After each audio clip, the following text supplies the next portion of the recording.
Bengaluru central ಜೈಲಿನಲ್ಲಿ ದರ್ಶನ್ ದರ್ಬಾರ್ ಇದೇ ವಿಚಾರಕ್ಕೆ ಸಂಬಂಧಪಟ್ಟಂತೆ 12 ಅಧಿಕಾರಿಗಳ ತಲೆದಂಡ ಆಗಿತ್ತು. ಇನ್ವೆಸ್ಟಿಗೇಷನ್ಗೂ ಕೂಡ ಸೂಚನೆಯನ್ನು ಕೊಡಲಾಗಿತ್ತು. ಬಯಲಾಯಿತು ದರ್ಶನ್ ಟೀ ಪಾರ್ಟಿಯ ರಹಸ್ಯ, ವಿಡಿಯೋ ಕಾಲ್ ರಹಸ್ಯ. ದರ್ಶನ್ ಟೀ ಪಾರ್ಟಿಯ ಫೋಟೋವನ್ನು ಕ್ಲಿಕ್ಕಿಸಿದ್ದು ರೌಡಿ ಶೀಟರ್ ವೇಲು. ನಗರ ಪೊಲೀಸ್ ಆಯುಕ್ತರ ಕೈ ಸೇರಿದೆ. ಪ್ರಾಥಮಿಕ ವರದಿ, ಪ್ರೈಮರಿ ವರದಿ ಕೈ ಸೇರಿರುವಂಥದ್ದು. ರೌಡಿ ಶೀಟರ್ ವೇಲುನೇ ಫೋಟೋವನ್ನು ಕ್ಲಿಕ್ಕಿಸಿ ವೈರಲ್ ಮಾಡಿದ್ದಾನೆ. ಪೊಲೀಸ್ ಆಯುಕ್ತರಿಗೆ ವರದಿಯನ್ನು ಕೊಟ್ಟಿದ್ದಾರೆ ಹಿರಿಯ ಅಧಿಕಾರಿಗಳು. ಜೈಲಿನಲ್ಲಿ ದರ್ಶನ್ಗೆ ರಾಜಾತಿಥ್ಯದ ಪ್ರಕರಣ ದೊಡ್ಡ ಮಟ್ಟದಲ್ಲಿ ಸದ್ದನ್ನು ಮಾಡಿತ್ತು. ಒಬ್ಬ ಸಾಮಾನ್ಯ ವಿಚಾರಣಾಧೀನ ಕೈದಿಯಾಗಿದ್ದರೆ, ಒಬ್ಬ ಸಾಮಾನ್ಯ ಕೈದಿಯಾಗಿದ್ದರೆ ಆತನಿಗೂ ಕೂಡ ಇದೇ ರೀತಿಯ ಟ್ರೀಟ್ಮೆಂಟನ್ನು ಟ್ರೀಟ್ ಮಾಡಲಾಗ್ತಿತ್ತಾ ಅನ್ನುವಂತಹ ಪ್ರಶ್ನೆ ಮುನ್ನೆಲೆಗೆ ಬಂದಿತ್ತು. ಈ ಫೋಟೋ ತೆಗೆದಿದ್ಯಾರು ಅನ್ನೋದು ಕೂಡ ಬಹಳ ಚರ್ಚೆಗೆ ಗ್ರಾಸವಾದಂತಹ ವಿಚಾರ ಆಗಿತ್ತು. ಈ ಬೆನ್ನಲ್ಲೇ ತನಿಖೆಗೂ ಕೂಡ ಸೂಚನೆಯನ್ನು ಕೊಡಲಾಗಿತ್ತು. ಈಗ ಹಿರಿಯ ಅಧಿಕಾರಿಗಳು ಒಂದು ತನಿಖೆಯನ್ನು ನಡೆಸಿ ಒಂದು ವರದಿಯನ್ನು ಕೊಟ್ಟಿದ್ದಾರೆ. ಅದರಲ್ಲಿ ಜೈಲಿನ ಒಳಗಿರುವಂತಹ ರೌಡಿ ಶೀಟರ್ ವೇಲು ಅನ್ನೋನು ಈ ಫೋಟೋವನ್ನು ಕ್ಲಿಕ್ಕಿಸಿ ವೈರಲ್ ಮಾಡಿದ್ದಾನೆ ಅನ್ನೋದು ಗೊತ್ತಾಗ್ತಾ ಇದೆ. ಈ ವೇಲು ಆತನ ಹೆಂಡತಿಗೆ ಫೋಟೋ ಕಳಿಸಿದ್ನಂತೆ. ಆತನ ಹೆಂಡತಿ ಹಲವು ಜನರಿಗೆ ಈ ಫೋಟೋವನ್ನು ವೈರಲ್ ಮಾಡಿರುವಂಥದ್ದು. ದರ್ಶನ್ ಟೀ ಪಾರ್ಟಿ ಪ್ರಕರಣಕ್ಕೆ ಮತ್ತೊಂದು ಟ್ವಿಸ್ಟ್ ಸಿಕ್ಕಿದೆ. ಜೈಲಾಧಿಕಾರಿಗಳ ಸಹಾಯದಿಂದಲೇ ಕೃತ್ಯವೆಸಗಿರೋದು ಬೆಳಕಿಗೆ ಬಂದಿದೆ. ಸಿಗರೇಟ್, ಮದ್ಯ ಆನ್ಲೈನ್ನಲ್ಲಿ ತರಿಸಿಕೊಳ್ತಾ ಇದ್ದ ಬಗ್ಗೆ ಮಾಹಿತಿ ಇದೆ. ಡೆಲಿವರಿ ಮಾಡಿದ ಹುಡುಗರ ಲೀಸ್ಟನ್ನು ಕೂಡ ರೆಡಿ ಮಾಡಿಕೊಂಡು ವಿಚಾರಣೆಗೆ ಸಿದ್ಧತೆಯಾಗಿದೆ. ಜೈಲಿನಲ್ಲಿ ನಿರ್ಲಕ್ಷ್ಯ ವಹಿಸಿದಂತಹ ಅಧಿಕಾರಿಗಳ ಲೀಸ್ಟ್ ಕೂಡ ಸಲ್ಲಿಕೆಯಾಗಿದೆ. ಅಲ್ಲಿಗೆ ಒಂದಂತೂ ಸ್ಪಷ್ಟವಾಗ್ತಾ ಇದೆ, 12 ಜನ ಅಧಿಕಾರಿಗಳ ತಲೆದಂಡ ಆಗಿತ್ತಲ್ಲ, ಅಲ್ಲಿಗೆ ಇದು ಸೀಮಿತವಾಗೋದಿಲ್ಲ. ಇದರ ವ್ಯಾಪ್ತಿ ಮತ್ತಷ್ಟು ವಿಸ್ತರಿಸುವ, ಪಸರಿಸುವ ಎಲ್ಲ ಲಕ್ಷಣಗಳು ಕೂಡ ಎದ್ದು ಕಾಣಿಸ್ತಾ ಇದೆ. ಮತ್ತಷ್ಟು ಡೀಟೇಲ್ಸ್ ಅನ್ನು ಕೊಡ್ತಾರೆ ಅಂಬರೀಶ್, ದೂರವಾಣಿ ಸಂಪರ್ಕದಲ್ಲಿ ಜಾಯಿನ್ ಆಗಿದ್ದಾರೆ. ಅಂಬರೀಶ್, 12 ಜನ ಅಧಿಕಾರಿಗಳ ತಲೆದಂಡ ಆಗಿತ್ತು. ಅದಾದ ಮೇಲೆ ಇನ್ವೆಸ್ಟಿಗೇಷನ್ಗೂ ಕೂಡ ಸೂಚನೆಯನ್ನು ಕೊಡಲಾಗಿತ್ತು.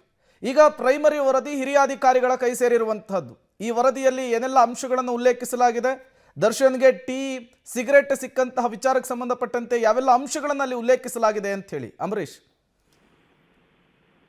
ಖಂಡಿತವಾಗ ಪರಪ್ಪನಗರ ಜೈಲಿನಲ್ಲಿ ಈಗಾಗಲೇ ರಾಜಾತಿಥ್ಯ ಪ್ರಕರಣ ಸಂಬಂಧಪಟ್ಟಂಗೆ ಫೋಟೋ ವೈರಲ್ ಮಾಡಿದ್ದೆ ಯಾರು ಮತ್ತು ಮೊಬೈಲ್ ಹೇಗೆ ಒಳಗೆ ಬಂತು ಅಂತೇಳಿ ಈಗಾಗಲೇ ಹಿರಿಯ ಅಧಿಕಾರಿಗಳು ಒಂದು ತನಿಖೆಯನ್ನ ಮಾಡೋದಕ್ಕೆ ಸೂಚನೆ ಕೊಟ್ಟಿರ್ತಾರೆ. ಅದ್ರ ಜೊತೆಲೆ ಬೆಂಗಳೂರು ಆಯುಕ್ತರಾದಂತಹ ಪೊಲೀಸ್ ಆಯುಕ್ತರಾದಂತಹ ಬಿ ದಯಾನಂದ ಅವರು ಪರಪ್ಪನಗರ ಜೈಲಿಗೆ ಭೇಟಿ ಕೊಟ್ಟು ಸಂಪೂರ್ಣವಾಗಿ ವರದಿಯನ್ನ ಕೊಡಬೇಕು ಅಂತೇಳಿ ಹಿರಿಯ ಮತ್ತು ಅವ್ರ ಜೊತೆಲಿರುವಂತಹ ಎಲ್ಲ ಅಧಿಕಾರಿಗಳು ಒಂದು ತಂಡವನ್ನು ರಚನೆ ಮಾಡಿ ಒಂದು ಸಂದೇಶವನ್ನು ಕೊಡ್ತಾರೆ ಮತ್ತು ಆದೇಶವನ್ನು ಮಾಡಿರ್ತಾರೆ. ಆ ಆದೇಶದ ಮೇಲೆ ಈಗಾಗಲೇ ಒಂದು ವರದಿಯನ್ನ ತಯಾರಿ ಮಾಡಿರುವಂತದ್ದು.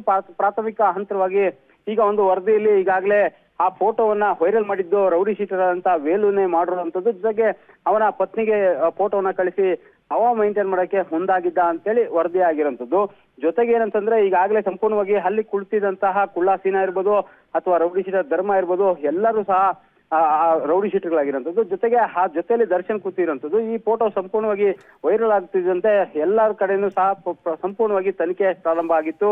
ಹಾಗಾಗಿ ಈಗ ಒಂದು ಕಮಿಷನರ್ಗೆ ಒಂದು ವರದಿಯನ್ನ ಕೊಟ್ಟಿದ್ದಾರೆ. ಅದರಲ್ಲಿ ಇವನೇ ರೌಡಿ ಶೀಟರ್ ಆದಂತಹ ವೇಲುನೇ ಈ ಒಂದು ಫೋಟೋವನ್ನ ತೆಗೆದಿದ್ದೇನೆ ಅಂತೇಳಿ ಗೊತ್ತಾಗಿರುವಂತದ್ದು. ಜೊತೆಗೆ ಜೈಲಿಗೆ ಬರ್ಬೇಕಾದ್ರೆ ಜೈಲಲ್ಲಿ ಕೆಲವೊಂದು ಆನ್ಲೈನ್ ಮುಖಾಂತರ ಫುಡ್ಗಳನ್ನ ಇರ್ಬೋದು ಅಥವಾ ಸಿಗರೇಟ್ ಇರ್ಬೋದು, ಬೇರೆ ಬೇರೆ ವಸ್ತುಗಳನ್ನ ಆನ್ಲೈನ್ ಅಲ್ಲಿ ಬುಕ್ ಮಾಡಿ ತರಿಸ್ಕೊಳ್ತಿದ್ದಾರೆ ಅನ್ನೋ ಮಾಹಿತಿಯನ್ನು ಸಹ ಈಗ ಜೈಲಿನ ಒಂದು ತಂಡ ವರದಿಯನ್ನ ಕೊಟ್ಟಿದೆ. ಹಾಗಾಗಿ ಎಲ್ಲ ಸಂಪೂರ್ಣವಾಗಿ ಬೆಂಗಳೂರು ಕಮಿಷನರ್ ಆದಂತಹ ಬಿ ದಯಾನಂದ ಅವರಿಗೆ ಒಂದು ವರದಿ ತಲುಪಿದೆ. ಜೊತೆಗೆ ಅಲ್ಲಿ ಏನು ಜೈಲಿನ ಒಳಗಡೆ ಇದ್ದಂತಹ ಅಧಿಕಾರಿಗಳಿರ್ಬೋದು ಅಥವಾ ಜೈಲಿನ ಸಿಬ್ಬಂದಿ ಯಾರು ಸಹಕಾರ ಕೊಡ್ತಿದ್ರು ಅವ್ರಿಗೆಲ್ಲರಿಗೂ ಸಹ ಒಂದು ಭಯ ಹುಟ್ಟಿರುವಂತದ್ದು. ಈಗಾಗಲೇ 9 ಜನ ಆವತ್ತೇ ಸಸ್ಪೆಂಡ್ ಆಗಿದ್ದಾರೆ. ಅಂದ್ರೆ ಈ ಪ್ರಕರಣ ಯಾವಾಗ ಬೆಳಕಿಗೆ ಬಂತು ಅವತ್ತು ಸಸ್ಪೆಂಡ್ ಆಗಿರೋಂಥ ಅಧಿಕಾರಿಗಳನ್ನ ಹೊರತುಪಡಿಸಿ ಉಳಿದಂತವ್ರು ಯಾರು ಸಹಾಯ ಮಾಡ್ತಿದ್ರು ಅವ್ರಿಗೂ ಸಹ ಈಗ ಕಂಟಕ ಎದುರಾಗಿರುವಂತದ್ದು. ಪ್ರೇಮ್, ಅಂಬರೀಶ್, ಇಲ್ಲಿಯವರೆಗೂ ಸಿಗ್ತಾ ಇದ್ದಂತಹ ಮಾಹಿತಿ, ಜೈಲಿನ ಒಳಗೊಂದು ಕ್ಯಾಂಟೀನ್ ಇರುತ್ತೆ, ಆ ಕ್ಯಾಂಟೀನಲ್ಲಿ ಬೇಕಾದಂತಹ ಬೇಕರಿ ಐಟಮ್ಸ್ ಸಿಗುತ್ತೆ, ಸಿಗರೇಟ್ ಸಿಗುತ್ತೆ ಅಂತ ಹೇಳಿ. ಈಗ ಮದ್ಯ ಮತ್ತು ಸಿಗರೇಟನ್ನು ಡೆಲಿವರಿ ಮೂಲಕ ಅವರು ಜೈಲಿಗೆ ತರಿಸ್ಕೊಳ್ತಾ ಇದ್ರು ಅನ್ನುವಂತಹ, ಆನ್ಲೈನ್ ಮೂಲಕ ಡೆಲಿವರಿ ಮಾಡಿಸ್ಕೊಳ್ತಾ ಇದ್ರು ಅನ್ನೋದು ಕೂಡ ಗೊತ್ತಾಗ್ತಾ ಇದೆ. ಅಂದರೆ ಎಲ್ಲೋ ಒಂದು ಕಡೆ ಈ ಕೇಸ್ನ ದಿಕ್ಕನ್ನು ತಪ್ಪಿಸುವಂತಹ ಕೆಲಸ ಆಗ್ತಾ ಇದೆಯಾ ಅಂತ? ಖಂಡಿತವಾಗ್ಲೂ ಜೈಲಿನ ಒಳಗಡೆ ಸಾಕಷ್ಟು ಕೈದಿಗಳು, ಈಗ 5300-500ಕ್ಕೂ ಹೆಚ್ಚು ಕೈದಿಗಳಿದ್ದಾರೆ.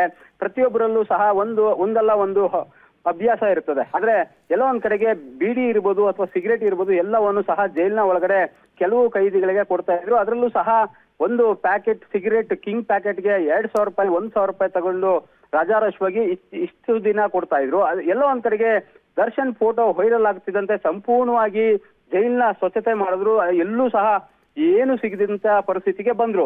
ಆದ್ರೆ ಇತ್ತೀಚೆಗೆ ನಡೀತಿರಂತ ಜೈಲಿನಲ್ಲಿ ಏನ್ ದರ್ಶನ್ ಪ್ರಕರಣ ಆಯ್ತು, ಅದಾದ ನಂತರ ಜೈಲಿನ ಕೈದಿಗಳೇ ಇರ್ಬೋದು ಅಥವಾ ಸಿಬ್ಬಂದಿಗಳು ಸಹ ರೊಚ್ಚಿಗೆದ್ದಿದ್ದಾರೆ. ಜೊತೆಗೆ ಜೈಲಿನ ಕೈದಿಗಳು ಏನಿದ್ದಾರೆ, ಆರೋಪಿಗಳಿರ್ಬೋದು ಅಥವಾ ಸಹ ಬಂದಿಗಳಿರ್ಬೋದು, ಎಲ್ಲರೂ ಸಹ ಒಂದ್ ರೀತಿ ಆತಂಕದಲ್ಲಿ ಮತ್ತು ಹಿರಿಯ ಅಧಿಕಾರಿಗಳ ಮೇಲೆ ಒಂದು ಆತಂಕ ತೋಡ್ಕೊಳ್ತಾ ಇರುವಂತದ್ದು. ಏನಂತಂದ್ರೆ ಎಲ್ಲರಿಗೂ ಸಹ ಇಷ್ಟು ದಿನ ಸಿಗ್ತಿತ್ತು, ಆದ್ರೆ ಈಗ ಸಿಗ್ತಾ ಇಲ್ಲ.